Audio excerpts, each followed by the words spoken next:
Good morning. It's May the 23rd, and it's 7 a.m. And this is another session of Daily Spiritual Medicine. It's good to be back and to be speaking with you this morning. We're having a wonderful day. The sun is up, it's beautiful outside, and we are going to talk just a little while. Yesterday, I finished up just a little thought on Jephthah in Judges, the 11th chapter. And I wanted to come back and talk about. I had things set up to speak on Jehu, but Jephthah went longer than I expected, and I don't want to make these too long because it's in the morning. People are going to work, and I thought, they had time to listen while they were getting ready. And then also across on the other side of the world, there are many people that this is a perfect time for them, 6, 7, 8 a.m., or I'm sorry, p.m., and then, of course, all through the afternoon. So today we are going to speak on Jehu, the Last Trumpet, a spiritual mass movement paralleling to today. And before I get started, please hit that subscribe button, mash that like button, and make a comment and share it with someone. And all of those things help me very much so. Also, if you look in the chat, there is a super chat, and you can click on that money sign, the little dollar sign there. And if you want to donate, it's entirely left up to you. You can donate a little bit to help out, whatever it might be, and it will be much appreciated. Will be used for the things that I am doing for Christ and for this understanding. So, Daily Spiritual Message or Daily Spiritual Medicine, it's volume 20, and it is a spiritual mass movement, Jehu, the Last Trump. Now, yesterday we talked about the last trump and went over into Corinthians 15 and showed how that at the last trump, all would be changed. And we talked about law and grace and how that we come out of law in the time of Christ and Calvary, and then we came out of grace in the time of the opening of those seals because it brought us into perfection in divine humanity. So this medicine this morning is a look at the movement of the Spirit in earth to transcend humanity from law and grace dispensations into the great age of divine humanity. That's where we're at today. We're watching the movement of many arenas at the last sounding of the trumpets.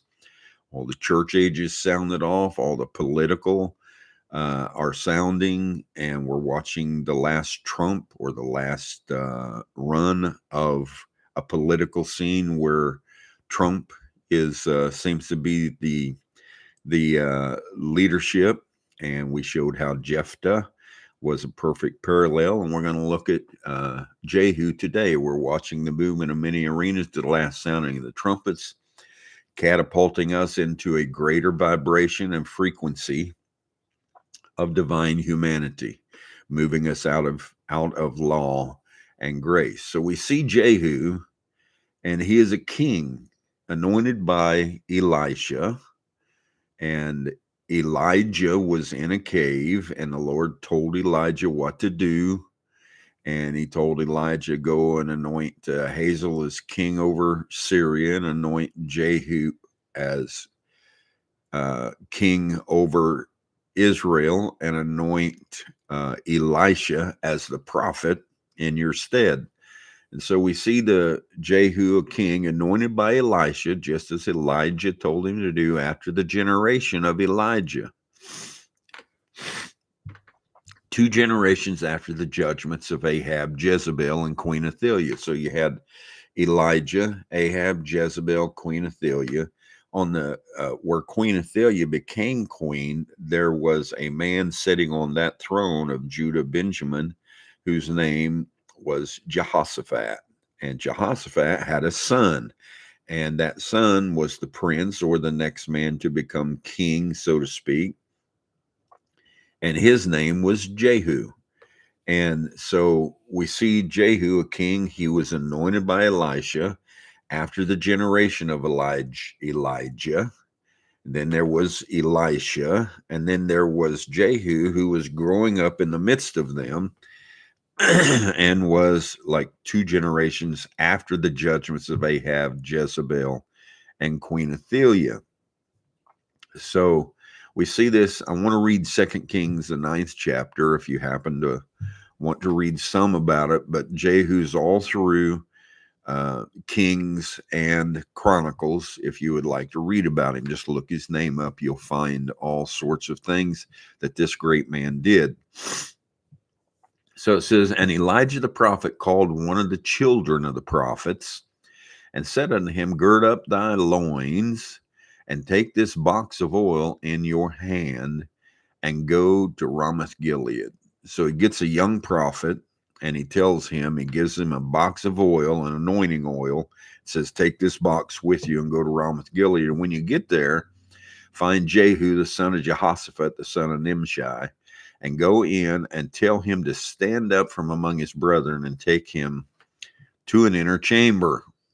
So we see this going on, and the young prophet does exactly what he's told. Then take the box of oil, pour it on his head. So this young man takes the box of oil from Elisha, dumps it onto the head of Jehu, and say, when you do it, say, thus saith the Lord, I have anointed you king over Israel.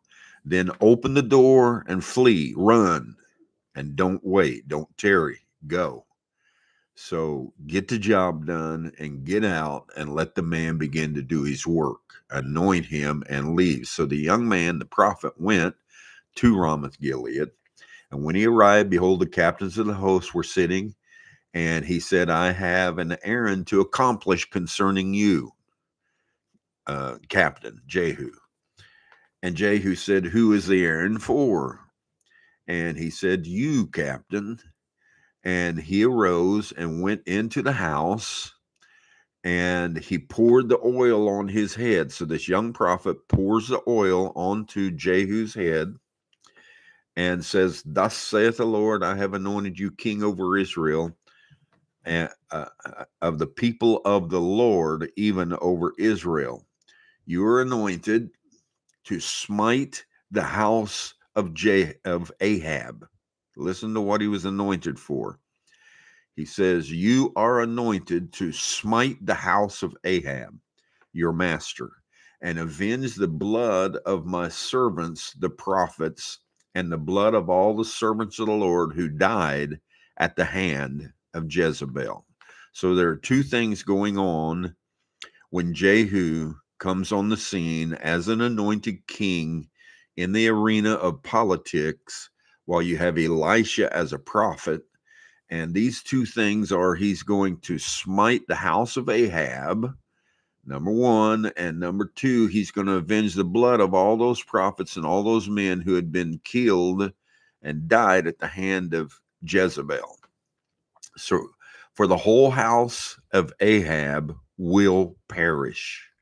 Jehu was anointed to destroy the old system of Israel, Ahab, and Jezebel. We just read that. He was anointed to destroy Ahab, Jezebel, and the system that Israel had in place with these leaders in their place. So we find out that what did Ahab do? What did Jehu do? Jehu was anointed to destroy the old system of Israel, Ahab, and Jezebel, which is a type. Go back and listen to your prophet. Listen to him as he preaches on Jezebel religion and that woman Jezebel and Ahab, and he brings in how that the political scene was Ahab and Jezebel sitting on the throne, which was around 1962, 63. And you had the Catholic Church, and you had John Kennedy, and John Kennedy was the first Catholic to take the throne. of the United States, and he ran that type as Ahab and Jezebel, making him Elijah. So Jehu was to come and destroy that system. Now Jehu did these things. He destroyed the seed of Ahab. Go read it yourself. He actually took the 70 sons of Ahab, 70 sons that Ahab had, and he cut the heads off of every last one of them and destroyed the house of Ahab. In one place, he said that you are going to destroy the house of Ahab and every one of his sons that that pisses against the wall. That's what the scripture said. So he said, destroy the seed of Ahab. And he did so. Jehu went in and slaughtered Ahab's seed. And then it said to destroy that woman Jezebel. Now, we see what's going on, and we see a system that's trying its best in our present time to hold on, hold a stronghold. Ahab and Jezebel, Queen Athaliah, they're trying their best to hold on and be the leadership of this world. But there is a Jehu in the midst. The Bible talks about Jehu and how he was a wild man and the way he drove his chariot, and everybody thought he was just crazy, and everybody thought he was a wild man, that he was out of order, that he was everyone that followed him was a cult, and they just felt all kinds of things. But now in this day, Jehu is a movement. It's Christ. That was Christ then in their day. This is Christ now. Jehu is here, and he is moving in our midst, and he is doing everything he was supposed to destroy the seed of Ahab and Jezebel, destroy them. What is that? That is the Laodicean last church age. When that seal broke open, when that prophet began to prophesy against that, and then what happens? Here we are a couple of generations later, and we are destroying everything about that Laodicean church age. Ahab, Jezebel, all of that is going away, a complete destruction. He destroyed Queen Athaliah, and Queen Athaliah was the one that took the throne when Jehoshaphat was the king, and then his son Jehu had not yet been anointed, and Queen Athaliah took the throne for a little while. And so you had Jezebel on the throne because Ahab had died, and you had Queen Athaliah on the throne, Judah and Israel, both of them led by women, who were ungodly. And so then here comes this spirit, this leadership, this movement of Jehu, and he begins to destroy all of that, and he begins to do away with all of the leadership that Israel had. He began to destroy all the system that Israel had. He destroyed Ahab, Jezebel, Athaliah, and he destroyed the Baal worshipers. I don't know if you read about him or not in the Old Testament. If you haven't, go back there and read. It tells you how that Jehu, when he became king, he stood up in front of Israel and began to announce to Israel and send a message throughout Israel and say, if you think that Baal, if you think that Ahab and Jezebel and all these people, if you think they worship Baal, come to my feast. I'm going to have a feast for Baal, and we are going to worship Baal, and we are going to have this great movement, and we're going to do it in the temple, and we're going to do all these great things. And he sent out the word, and people from all over Israel came and congregated together. And so they started their worship service, and they started their sacrifices. And once Jehu got all of them inside, once he got all of them inside, he told his army, he told his men, he said, surround the place. And for every man that gets out of here alive, your life will be in his place. Kill them all. and they came in, and Jehu slaughtered the entire temple full of Baal worshipers and destroyed Baal out of Israel, restored the glory of Israel in the spirit of the Lord. So we see this going on, and now we're watching the same thing again, as this spirit of Jehu is using a political arena, and it's using a spiritual arena. It's using all of these things. It's destroying the old church system. It's doing away with those kinds of things. And what we have is a generation of Elijah, Ahab, Jezebel, Queen Athaliah, ended in 1966, April 11th, 1966, as the prophet was buried. Kennedy was gone. That representation of Ahab and Jezebel, the church, had its judgment put upon it, and the Pope was buried. All these things were happening. You remember Jehu when he became king, and he was going to do away with Jezebel and that religion, and he came riding in his chariot, and he stopped, and of course Jezebel had fixed herself up, attired herself, and fixed her hair, and painted her face, and done all kinds of things to look so beautiful. And when Jehu rode up in the chariot, Jezebel looked out the window and she said, do you not remember Zimri and what happened to him for coming against his authority? Well, Zimri was one who was killed for coming against the authority of Israel. And so Jehu, not worrying one bit, looked up and said, who up there in the top of that house is on the Lord's side? And 2 or 3 eunuchs put their heads out the window and said, we are. He said, throw her down. And she was thrown down, and it says that Jehu ran over her with his chariot, left her laying there.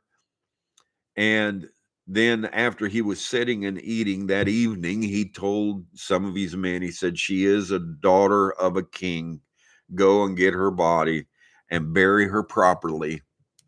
And so when they went there was nothing left except her skull, her hands, and her feet, I believe. And so they had nothing to bury. And when they came back and told Jehu brings a prophecy up from Elijah and says, this is that Elijah spoke of, how the dogs would eat her flesh at the wall of Jezreel. Now, you hear many people who are using the prophet's prophecies, trying to bring to pass something that has already happened. I mean, once something happens, you can't keep trying to bring it back up time and time and time again. The judgments have happened. Ahab and Jezebel have been judged. Queen Athaliah has been removed from the throne. Jehu is in the land purging and doing everything that he's supposed to do. This generation of Elijah, Ahab, Jezebel, Queen Athaliah ended in 1966. The prophet was put into the grave. Kennedy was buried 1963 in November. The Pope was buried, Pope John Paul, the greatest of all the popes. So we've seen that generation go away. Elisha, which was the generation after Elijah, Elisha, the woman, go back and read, Elisha is the feminine of Elijah. So Elisha, in representation, the woman, the church, Elisha, the woman, the church, took sick and died. That's what happened to Elisha. And so we had a generation of Elijah that went off, and we had a generation of Elisha that took sick. You remember the 7 brethren, Elijah, the spirit of Elijah, and then the woman died also. Well, that's exactly what we're looking at right now. The second generation is upon us. The second generation after the 1966 ending of Elijah, and then the death of the church, ending of Elisha, And then this is the second generation upon us, and we are watching the mass movement of the Spirit, this kingship, this Jehu, this mass movement of Christ among the nations, purging the earth and the systems of the unwanted qualities of life. Global issues, global leadership, global elitism, all of these things that the world is not wanting it, and you're watching them stand up by the millions.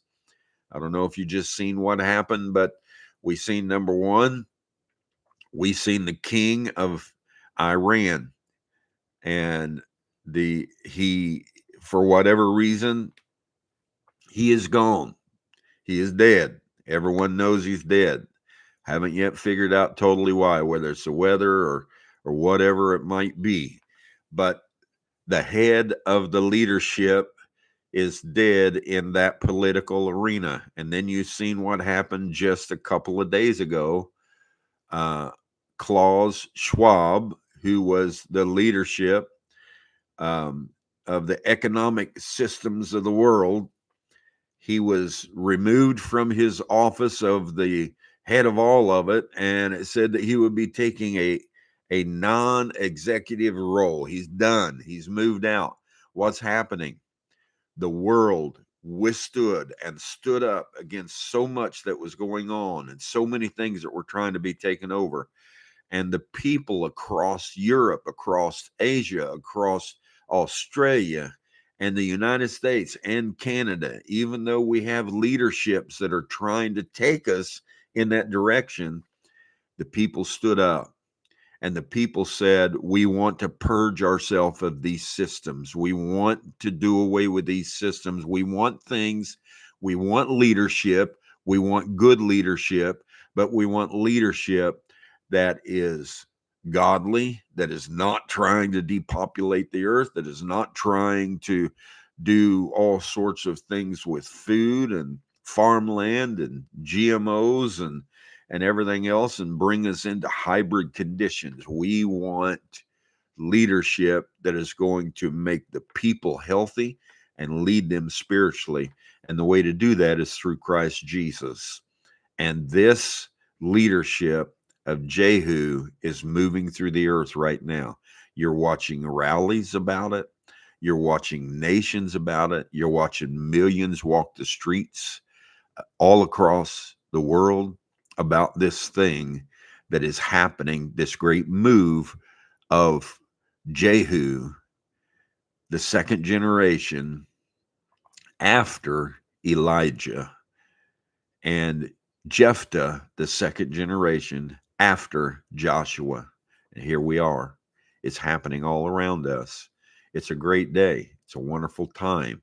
We see this purging the earth and the systems of unwanted qualities of life. Christ is in the earth, moving all things. It is in order. This is a great day, and we're watching a new generation, a dispensation called divine humanity. Love bless.